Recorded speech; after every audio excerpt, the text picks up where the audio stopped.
Press the bell icon on the YouTube app and never miss another update.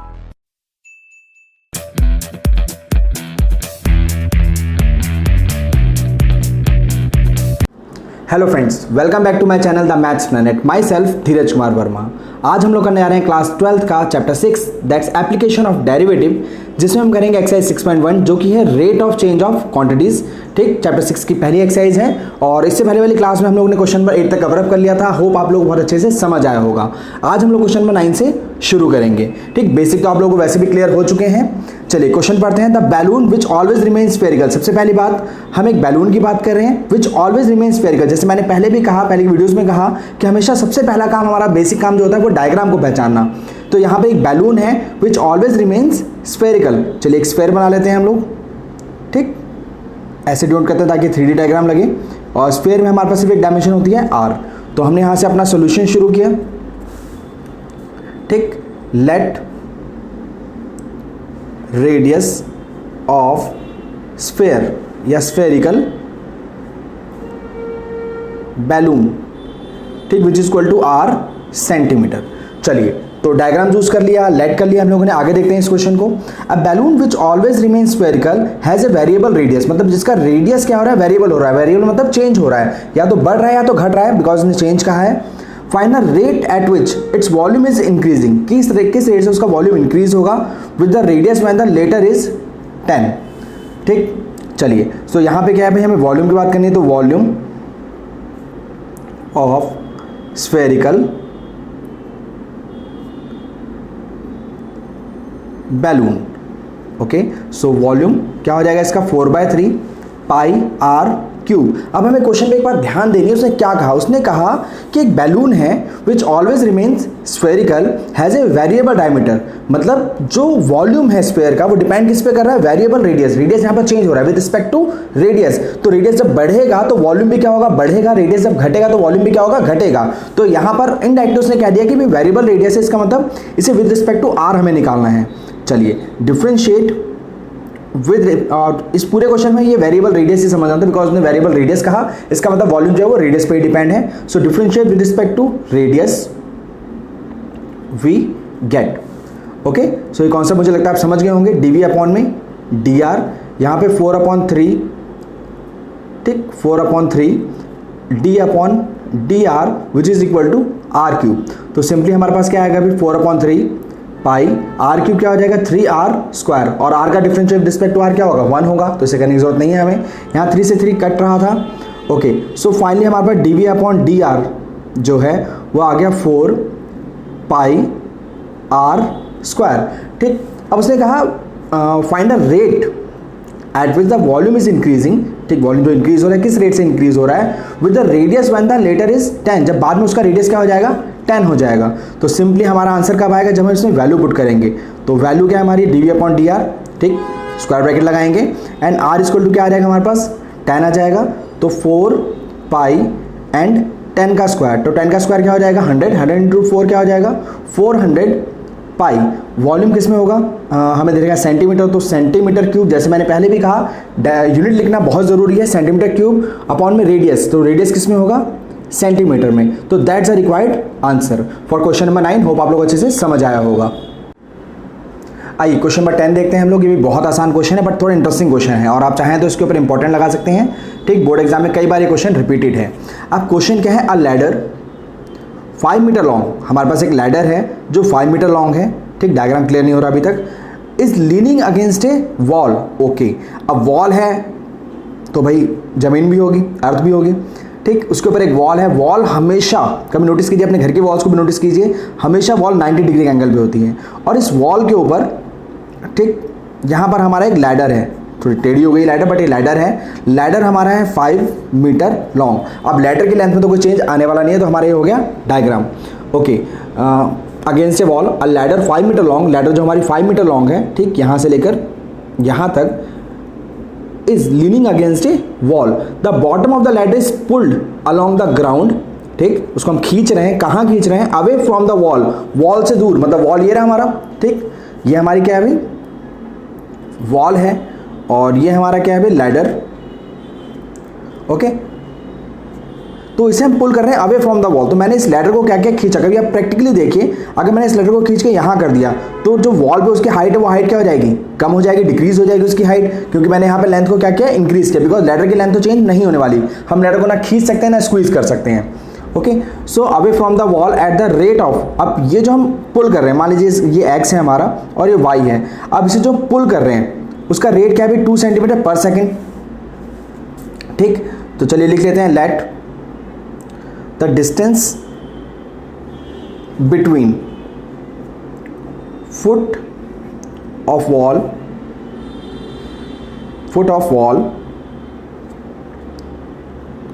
With the ladder base is equal to, हमने क्या ले लिया, x centimetre, sorry यहाँ पर हमें, हाँ एक सेकेंड, यहाँ पर एक छोटी सी प्रॉब्लम क्या है, प्रॉब्लम ये है कि हमें जो लैडर है वो 5 मीटर दे रखा है, ठीक है, लास्ट में भी हमें 4 मीटर दे रखा है और रेट ऑफ चेंज हमें 2 सेंटीमीटर पर सेकंड दे रखा है। तो एक काम करते हैं, अभी इसको सेंटीमीटर में लेके चलते हैं। Let the distance between the foot of wall with the ladder base is x centimetre, same as height of ladder on wall. ठीक, इसमें बिल्कुल कंफ्यूज नहीं होना है, इसे हमने क्या ले लिया, y सेंटीमीटर ले लिया, सेंटीमीटर में ले लिया इसे। ठीक, ओके, फिर क्वेश्चन में क्या है भाई, the bottom of the ladder is pulled along the ground away from the wall at the rate of 2 centimetre per second, मतलब इसे हम खींच रहे हैं। सो ये क्या हो जाएगा, dx अपॉन में dt which is equal to 2 centimetre per second, और ये क्या हो रहा है हमारा, इंक्रीज हो रहा है। ठीक, how fast is the height on the wall, अब जो लैडर है, लैडर की जो हाइट वॉल के ऊपर है वो height on the wall decreasing when the foot of the ladder is 4 metre away from the wall. ये बात की बात है, हमें निकालना है यहाँ पर height on the wall decreasing, यानी हमें यहाँ निकालना है dy अपॉन में dt, ये हमें फाइंड आउट करना है, और ये किस में है, डिक्रीजिंग में है। चलिए क्वेश्चन करके देखते हैं उसमें कैसे होगा। अब इस कंडीशन में इक्वेशन बनाना बहुत जरूरी है, तो मैंने यहाँ पे देखा कि यार अगर मैं इसे a ले लेता हूँ, इसे b और इसे c, तो in triangle ABC angle B equal to क्या आ जाएगा, 90 degree. So by Pythagoras theorem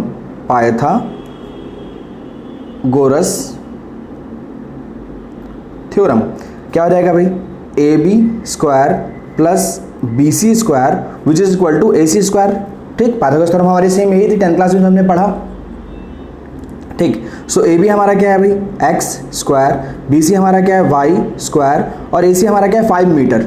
ठीक, ए सी हमारा क्या है, 5 मीटर, बट हमारे जो रेट ऑफ चेंज दे रखा है dx अपॉन dt इसमें सेंटीमीटर में है, तो 5 मीटर को 500 सेंटीमीटर ले सकते हैं, बिकॉज है ना 1 मीटर बराबर क्या होता है, 100 सेंटीमीटर होता है, 100 सेंटीमीटर होता है हमारा, सो 500 सेंटीमीटर आ जाएगा। सो यहाँ पे आप 500 का होल स्क्वायर कर देंगे। अब सिंपली इसका हम डिफरेंशिएट करेंगे, तो differentiate with respect to with respect to time we get, तो क्या आ जाएगा, मैं डायरेक्ट कर रहा हूँ इसे, 2x डिफरेंशिएट हो जाएगा एंड देन dx अपॉन में dt आ जाएगा, सेम एज यहाँ पर 2y एंड dy अपॉन में dt आ जाएगा, और ये हमारा 500 का स्क्वायर, चाहे 5 का स्क्वायर होता चाहे 500 का स्क्वायर हो, है ये कांस्टेंट, तो इसका डिफरेंशिएशन क्या आ जाएगा, 0 आ जाएगा। और सिंपली हमें dx अपॉन dt गिवन है यहाँ पर, सो 2x dx अपॉन dt हमारे पास क्या आ जाएगा, 2 आ जाएगा, एंड देन यहाँ पर 2y dy अपॉन में dt इक्वल टू 0। ठीक, आगे फर्दर कैलकुलेट करते हैं, तो हमारे पास आ जाएगा 2y एंड dy अपॉन में dt is equal to -4x and then dy upon में dt is equal to -4x upon में 2y, 2 से 4 कट जाएगा, 2x आ जाएगा, and then simply dy upon में dt which is equal to -2x upon में y। So हमारा dy upon dt आ गया। अब देखिए यहाँ पे माइनस आ रहा है, अब ये माइनस नेगेटिव जो साइन है शोज डिक्रीजिंग। ठीक, तो यहाँ पे हाइट ऑफ वॉल, ठीक है, height of ladder on the wall क्या हो रही है हमारी, डिक्रीजिंग हो रही है, बिकॉज यहाँ पे नेगेटिव साइन आ रहा है। तो जैसे नेगेटिव और पॉजिटिव हमें सिर्फ ये शो करता है वो इंक्रीज हो रहा है या डिक्रीज हो रहा है। अब क्वेश्चन में प्रॉब्लम क्या है कि हमें दे रखा है भाई when the foot of the ladder is 4 metre away. अब वो कह रहा है भाई जो फुट ऑफ लैडर है, छोटा सा डायग्राम बना लेते हैं हम लोग, जो फुट ऑफ लैडर है वो 4 मीटर अवे है, लैडर जो है हमारी 5 मीटर है, और ये हमारे पास नहीं है, तो उसको मैंने y एज्यूम कर लिया। तो अकॉर्डिंग टू पाइथागोरस क्या हो जाएगा भाई, 4 का स्क्वायर 16, जब डायरेक्ट कर सकते हैं, वाई स्क्वायर 5 का स्क्वायर क्या हो जाएगा 25। अब simply y square equal to 25, 16 वहाँ जाएगा तो क्या आ जाएगा 9, और इसे हम सिंप्लीफाई करेंगे तो y कितना आ जाएगा हमारा 3 आ जाएगा। वैसे प्लस माइनस 3 आता है बट माइनस में हाइट तो हो ही नहीं सकती है हमारी, सो y इक्वल टू क्या आ जाएगा 3 आ जाएगा। अब 3 मीन्स, अब देखिए x सिंपली उसने हमें क्या दे दिया 4 मीटर, ठीक, which is equal to 400 centimetre, and then y हमारे पास क्या निकल के आया 3 metre which is equal to 300 centimetre. So यहाँ पर हमारे पास डी वाई अपॉन में डी टी, जब हम फाइनली निकालेंगे उसे तो हमें x की वैल्यू सेंटीमीटर रखनी पड़ेगी, बिकॉज हमारा जो रेट ऑफ चेंज आ रहा है वो सेंटीमीटर के अंदर आ रहा है। तो बिल्कुल कंफ्यूज नहीं होना है कि शुरू से ही आप कंफ्यूज हो रहे हो। कई लोग क्या कहते हैं सेंटीमीटर पर सेकंड को मीटर पर सेकंड में कन्वर्ट कर रहे हैं, तो वो थोड़ा रिस्की हो जाता है। आप क्वेश्चन को इस तरह से लेके चलिए अपने अकॉर्डिंग, बट सेंटीमीटर मीटर का ध्यान जरूर रखिए। सो x हमारा कितना है 400, ओके, एंड देन y हमारा कितना है यहाँ पर 300 इक्वल टू क्या आ जाएगा -2, x के प्लेस पे हमारा आ जाएगा 400 अपॉन में आ जाएगा 300, जीरो कट डाउन यहाँ पे हट जाएगा, ठीक ठीक। तो यहाँ पे फाइनली हमारे पास क्या बचेगा -4 2 8 अपॉन में 3 सेंटीमीटर पर सेकेंड। ये हमारा आ गया rate of change of height of ladder on the wall. तो ये हमारा रिक्वायर्ड आंसर है, नेगेटिव शो कर रहा है डिक्रीजिंग को, ओके। तो क्वेश्चन नंबर 8, क्वेश्चन नंबर 10 था हमारा, होप आप लोग अच्छे से समझ आया होगा। आइए क्वेश्चन नंबर 11 करते हैं हम लोग, जो कि बहुत आसान क्वेश्चन है, थोड़ा सा ट्रिकी है, उसको हमें ध्यान देना है। सो एक बार क्वेश्चन रीड कर लेते हैं। क्वेश्चन में क्या है भाई, अब particle moves along the curve, तो यहाँ पे डायग्राम नहीं दे रखा, हमें कर्व दे रखा है, और कर्व क्या है हमारा भाई 6y is equal to x cube plus में 2, जो कि हमें क्या है गिवन है। चलिए इतना काम तो हो गया। सो हमें हमें करना क्या है, find the point on the curve at which the y coordinate is changing 8 time as fast as the x coordinate. ये वाला जो पॉइंट है हमें बहुत ध्यान समझना है। पहली बात हमें फाइंड द पॉइंट, हमें पॉइंट फाइंड आउट करना है eight which the y coordinate is changing. Changing का मतलब क्या हो जाएगा रेट ऑफ चेंज। तो ये कह रहा है जब y कोऑर्डिनेट चेंज हो रहा है, ठीक, कुछ देने रखा किसके रेस्पेक्ट में, तो विद रिस्पेक्ट टू t मानेंगे, changing 8 times as fast as the x coordinate. तो x कोऑर्डिनेट जो हो रहा है उसके 8 टाइम के बराबर हमारा y कोऑर्डिनेट चेंज हो रहा है, ठीक। इसको हम इक्वेशन 1 ले लेते हैं, और ये हमें क्या है गिवन है। अगर आपको ये वाला पॉइंट समझ आ गया तो ये क्वेश्चन बिल्कुल क्लियरली हो चुका है आपका। चलिए डिफरेंशिएट करते हैं, simply differentiate with respect to t। जैसे मैंने लास्ट क्वेश्चन में भी कहा, अगर आपको क्वेश्चन में ये गिवन ना हो कि किसके रेस्पेक्ट में काम करना है, तो वो अंडरस्टूड हो जाता है कि हम टाइम रेस्पेक्ट में ही उसे वर्क करेंगे, ठीक। तो यहाँ पर अगर हम डिफरेंशिएट करते हैं तो क्या आ जाएगा 6 dy अपॉन में dt, एक्स क्यूब का क्या आ जाएगा भाई 3x स्क्वायर dx अपॉन में dt, और 2 का डिफरेंशिएशन क्या आ जाएगा 0 आ जाएगा, ओके।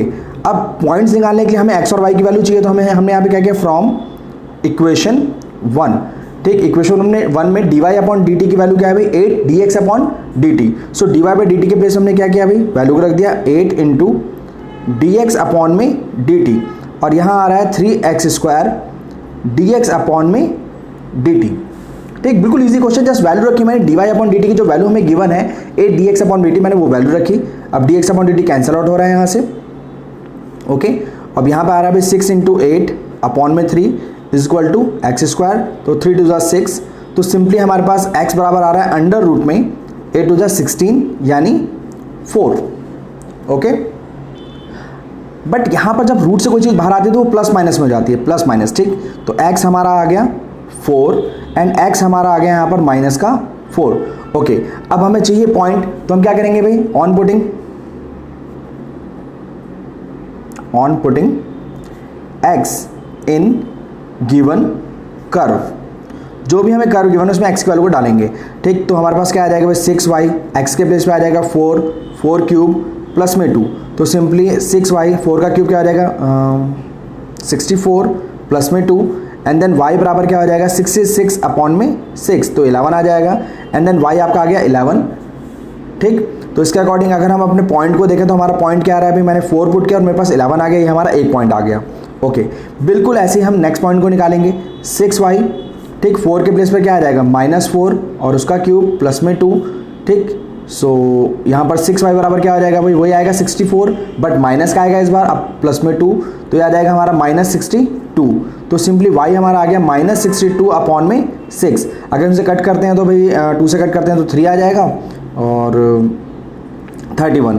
सो हमारा y फाइनली यहाँ पर आ गया -31 अपॉन में 3। तो सिंपली अगर मैं पॉइंट को देखूं तो मेरा पॉइंट क्या आ रहा है -4 और y की वैल्यू क्या आ रही है -31/3। ठीक, तो इस पूरे क्वेश्चन में हमें जस्ट पॉइंट्स को फाइंड आउट करना था, तो जो हमने कर लिया। और क्वेश्चन काफी आसान था, इजी था, होप आप लोग अच्छे से समझ आया होगा। चलिए आइए हम लोग नेक्स्ट क्वेश्चन देखते हैं। आइए क्वेश्चन नंबर 12 देखते हैं हम लोग। The radius of an air bubble is increasing. ठीक, अब डायग्राम क्लियर हो गया। The radius of an air bubble is increasing at the rate. अब जो एयर बबल होगा, बबल कैसा होता है, हमेशा स्फेरिकल शेप में होता है, एक स्फेयर बना लीजिए। ठीक, थोड़ा 3D लुक दीजिए इसे। और इसमें क्या होता है, हमारे पास रेडियस होता है। तो सॉल्यूशन करते वक्त हम क्या करेंगे, let the radius of air bubble is equal to r centimetre is increasing at the rate of 1/2 centimetre per second. यहाँ पे बिल्कुल क्लियर दे दिया था, radius of an air bubble, air bubble का जो रेडियस है वो इंक्रीज हो रहा है एट द रेट, इंक्रीज हो रहा है eight the rate 1/2 centimetre per second. तो सिंपली हमें क्या गिवन है भाई, dr/dt, पहले बेसिक क्वेश्चन जैसे ही हो गया ये हो जाएगा 1/2 सेंटीमीटर पर सेकंड। और ये हमें क्या है भाई गिवन। और जैसे मैंने पहले भी कहा, अगर वॉल्यूम दे रखा है, एरिया दे रखा है विद रिस्पेक्ट टू टी और समथिंग जो भी दे रखा है, तो आप यहाँ पे स्पेस छोड़ सकते हैं। बट रेडियस या लेंथ या विड्थ हमें कुछ दे रखा है विद रिस्पेक्ट टू टाइम, सो आपको कोई स्पेस छोड़ने की यहाँ पे जरूरत बिल्कुल नहीं है, तो इसको ऐसे छोड़ दीजिए। अब देखते हैं क्या चाहता क्या है हमसे। At what rate is the volume of the bubble is increasing. अब किस रेट से इसका वॉल्यूम ऑफ बबल इंक्रीज होगा, फाइन। सो यहाँ हमें क्या करना है, volume of air bubble. So volume क्या हो जाएगा, 4/3 पाई r क्यूब। चलिए डिफ्रेंशिएट करते हैं इसे, differentiate with respect to t we get. ठीक, सो हमारे पास क्या आ गया भाई, dv/dt 4/3 और पाई हमारा कांस्टेंट है, साइड में लिख देते हैं, d/dt r क्यूब। तो यह आ जाएगा 4/3 पाई r क्यूब, क्या आ जाएगा 3r² और dr/dt, तो 3 से 3 कैंसिल आउट। ओके, सो dv/dt फाइनली हमारे पास क्या आ गया, 4 पाई r² जो रिमेनिंग बचा, एंड dr/dt की वैल्यू हमें क्या है, ऑलरेडी गिवन है, विच इज इक्वल टू 1/2। तो 2 से कट करेंगे, देन हमारे पास सिंपली आ जाएगा 2 पाई r²। बट क्वेश्चन यहाँ फिनिश नहीं है, बिकॉज उसने कहा भाई find the at what rate the volume of the bubble is increasing, किस रेट से वो इंक्रीज हो रहा है, when the radius is 1 centimetre, जब रेडियस क्या है हमारा 1 सेंटीमीटर है। तो सिंपली हमारा आखिरी स्टेप जो बिल्कुल इजी स्टेप है, dv/dt लिखा हम लोगों ने। ठीक, और यहाँ पर r की वैल्यू हमारे पास क्या है, 1 सेंटीमीटर है। ओके, सो यहाँ आ जाएगा 2 पाई, r के प्लेस पे 1 का square, and simply we got 2 pi, हमारा आंसर आ गया। बट आंसर यहाँ फाइनल नहीं हुआ, हमें यूनिट जरूर डिफाइन करनी है इसकी। वॉल्यूम किस में होगा, सेंटीमीटर क्यूब में होगा अपॉन सेकेंड। ठीक, तो that's required answer for the question number 12। और आज की वीडियो हम लोगों ने काफ़ी लंबी कर दी है, होप आप लोगों को यहाँ तक समझ आया होगा। और आप होमवर्क में एक काम कीजिए, होमवर्क में 6.1 हमने क्वेश्चन नंबर 1 to 12 तक कर लिया, इसे कंप्लीट कीजिए, एक बार रिपीट कीजिए ताकि इसमें डाउट ना आए, कोई प्रॉब्लम ना आए। होप आप लोग अभी 1-2 क्लासेस और लगेंगी, मैं अगर एग्जांपल भी लेकर चलूँगा तो 1-2 क्लासेस और लगेंगे, हम इसे पूरी एक्सरसाइज को खत्म कर लेंगे, पूरी तरह से हमें बिल्कुल अच्छे से समझ आ जाएगा। ठीक, तो आज हम अपनी क्लास यहीं फिनिश करते हैं। आपको आज की क्लास कैसी लगी कमेंट करके ज़रूर बताइए। अगर कोई डाउट या कोई क्वेरी है तो आप मुझे कमेंट करके बता सकते हैं, मैं उनको सॉल्व करने की पूरी कोशिश करूंगा। और हाँ, साथ ही साथ मेरे इस वीडियो का लिंक अपने दोस्तों के साथ जरूर शेयर करें ताकि उनकी भी हेल्प हो पाए, और इससे मेरा भी एक छोटा सा मैसेज लोगों तक पहुंच पाएगा। और हाँ, इस वीडियो को लाइक करना बिल्कुल मत भूलिए, बिकॉज आपके छोटे से लाइक से मेरा मोटिवेशन बना रहता है। So at the end, maths is not a tough subject, it's just check your will power. Thanks for watching my video.